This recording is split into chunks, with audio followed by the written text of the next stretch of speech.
પરંતુ ગુજરાતની બહાર જ્યારે માનનીય મેયરશ્રી જતા હોય છે ત્યારે એમના જે ડ્રાઈવર હોય છે સરકારી ડ્રાઈવર હોય છે, ગુજરાતની બહાર જ્યારે બોર્ડર ટપે ત્યારે ઓફિશિયલ એના કિલોમીટર નોંધવામાં આવે છે। રાજકોટથી જ્યારે નીકળ્યા હોય ત્યારે પણ એના કિલોમીટર નોંધવામાં આવતા હોય છે।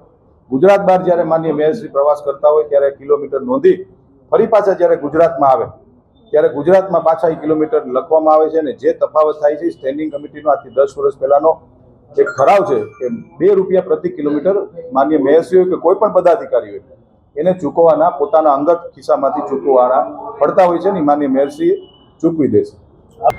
કમિશનર સાહેબના પરવાનગી પત્ર સાથે મેં આ કાર્યક્રમ ગોઠવેલો હતો।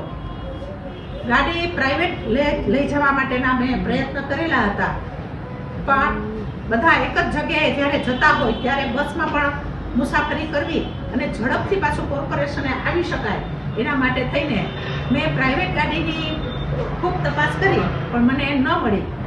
એટલે જે મેયરની ગાડી આપણે હુકમની સાથે જે લઈ જતા હોય એ હુકમની સાથે મેં પરવાનગી લીધી અને જે પણ ભાડું થતું એ ભાડું એટલે કે ડીઝલ પેટ્રોલ ઇંધણનું જે પણ બિલ થતું હોય એ મેં ચૂકવી દીધું છે। એટલે આ એક વાહિયાત વાત છે કે ₹2 લેખે એવો કોઈ ₹2નો ઠરાવ ક્યાંય છે નહીં।